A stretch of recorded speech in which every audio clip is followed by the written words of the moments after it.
punch biopsy is a diagnostic tool that allows for histologic examination of skin conditions. We will first provide an overview of this procedure, followed by the indications and contraindications for the performance of a punch biopsy. We will then provide a step-by-step explanation and demonstration of a safe technique. Since a punch biopsy involves obtaining a sample of the full thickness of the skin, epidermal and dermal evaluation is possible.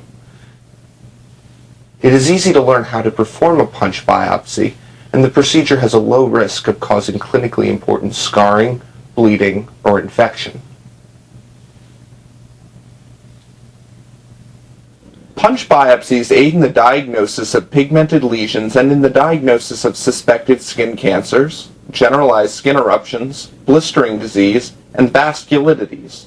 While paniculitides may be assessed with the punch biopsy technique, a wedge biopsy is preferred at some centers to ensure adequate sampling of the fat in such lesions. A punch biopsy sample of a pigmented lesion should include 1 to 2 millimeters of surrounding normal skin when feasible. For inflammatory eruptions, the punch biopsy sample should measure at least 3 millimeters in diameter to minimize sampling error and to provide sufficient tissue for any special staining that may be required. There are few absolute contraindications to a punch biopsy. Neither anticoagulation nor even severe thrombocytopenia is a contraindication. However, to anticipate bleeding complications, it is important to determine whether the patient has a bleeding disorder or is taking any medications known to interfere with hemostasis, such as warfarin or aspirin.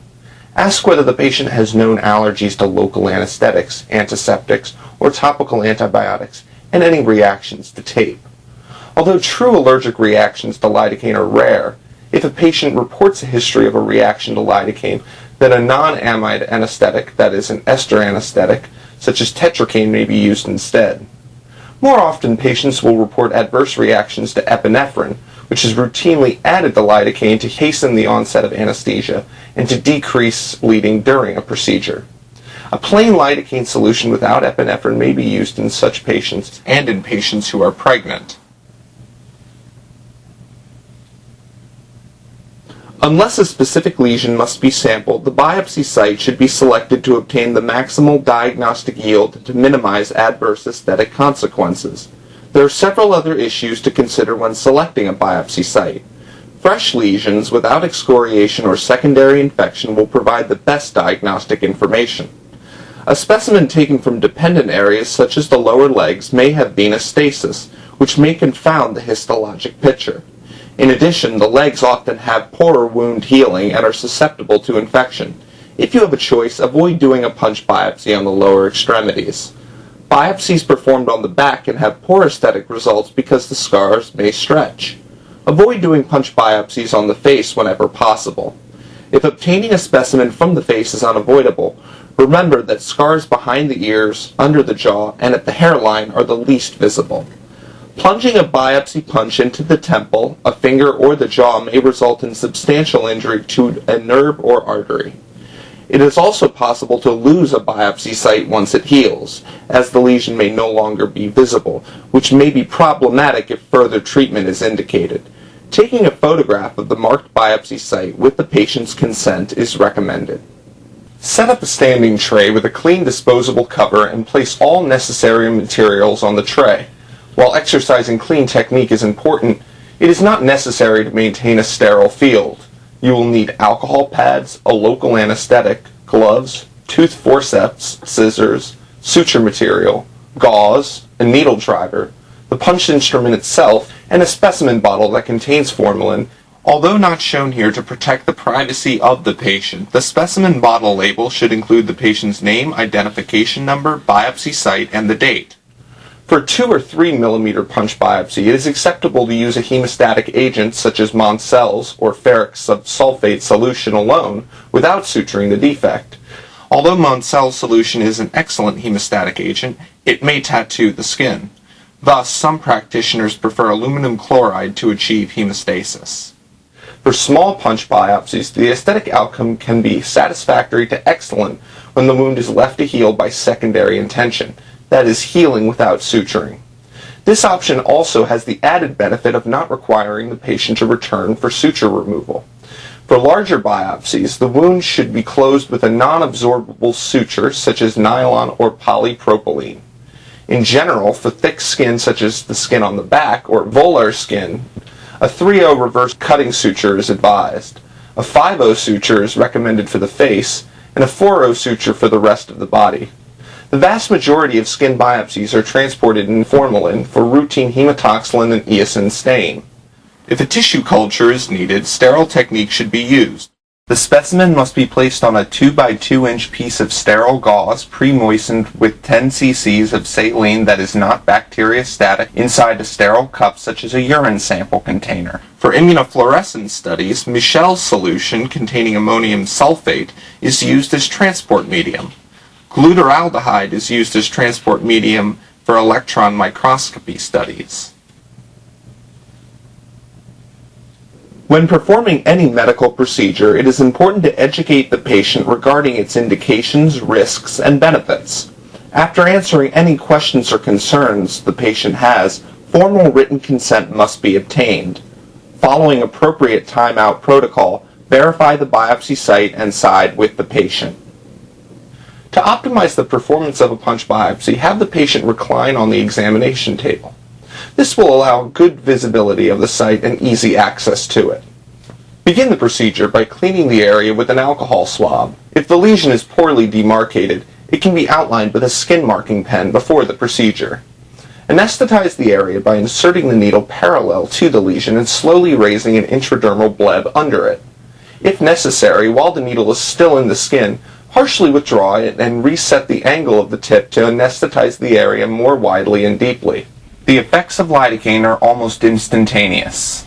In highly vascular areas such as the scalp, lidocaine with epinephrine should be used. In addition, it is prudent to wait several minutes to allow epinephrine to exert its full vasoconstrictive effects, minimizing intraoperative bleeding. To allow for the most complete sampling of pigmented lesions, it is useful to make an imprint around the lesion with the back of the punch before performing the biopsy. This imprint serves as a guide for centering the lesion in the punch. This initial imprint need not center on the lesion perfectly. The procedure is broken down into the following steps. Stretch the skin perpendicular to the skin tension lines. This results in an elliptical wound after the punch, which minimizes puckering once sutured. Hold the punch in your hand and place the fifth finger of that hand adjacent to the lesion for stability. Position the punch over the lesion. For pigmented lesions, use your imprint as a guide. Apply rotational and delicate downward pressure on the punch until you feel the give as it enters the fat layer. Withdraw the punch. At this point, bleeding may occur and require blotting with gauze. With toothed forceps, carefully grasp and lift the specimen, taking special care not to crush it. Use scissors to cut out the base of the specimen at the level of the fat. Place the specimen in a labeled bottle that contains the appropriate reagent, here, formalin. Check the punch instrument to be sure no tissue remains there. A good rule of thumb is to be able to see through the entire hollow tube. When you have finished the biopsy and have obtained the specimen, you may suture the wound. Place the sutures perpendicular to the long axis of the punch defect and/or perpendicular to the skin tension lines. Begin by placing the needle through the edge of the wound. Release the needle and, keeping your palm down, grasp the point with the needle driver. The wrist curves naturally, which directs the blunt end of the needle to your forceps. Reload the needle driver. Next, pierce the opposite edge of the wound with the suture. When it emerges from the skin, grab the point with your palm down, handling the blunt end of the needle to your index finger and thumb. Circle the suture around the needle driver twice, then rest the driver on your thumbnail to prevent the suture from slipping. Pull up on the thread until the free end of the suture is short and secure it with the needle driver. Next, spool the suture. Secure the first part of the knot, blotting any bleeding when necessary. Circle the suture in the opposite direction once and cinch a square knot. Repeat these steps for a total of 3 times and then cut the suture at about 1 centimeter. If a second suture needs to be placed, you can pierce the entire wound without going through the center. Place 1, 2, or 3 simple interrupted stitches, depending on the size and location of the defect. For an area measuring less than 3 millimeters in diameter, a single stitch is sufficient. For an area measuring 4 to 5 millimeters, place 2 simple interrupted stitches. Place 1 more stitch for every 1 millimeter increase in size thereafter. Although complications from a punch biopsy are rare, it is important to monitor the patient for bleeding, infection, and scarring. The simple suture may fail in a few situations.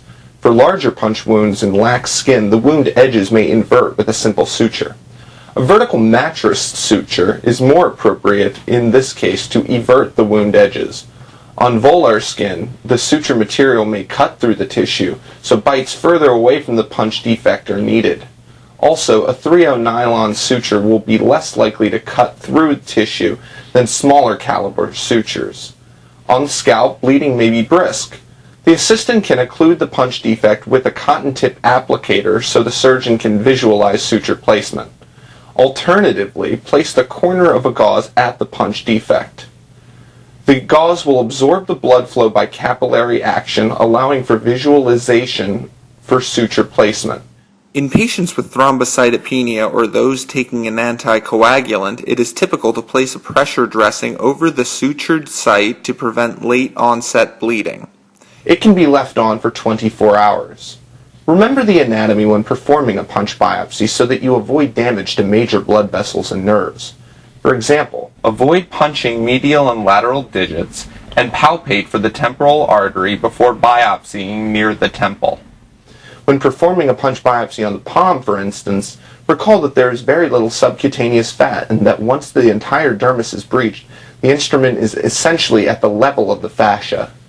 Consequently, do not press hard on the punch. When taking a specimen from the highly vascular scalp, be prepared for brisk bleeding, as shown earlier.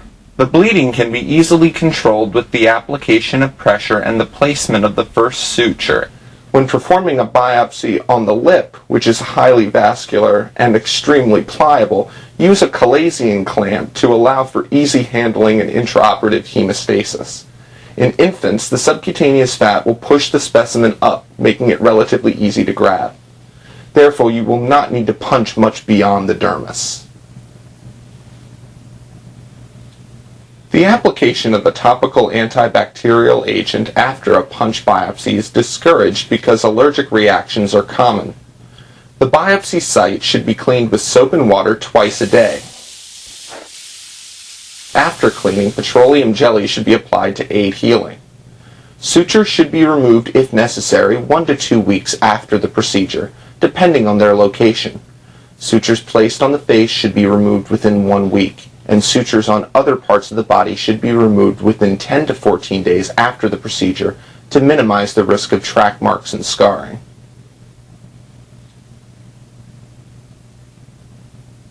Punch biopsy is the major method used for the diagnosis of many dermatologic conditions.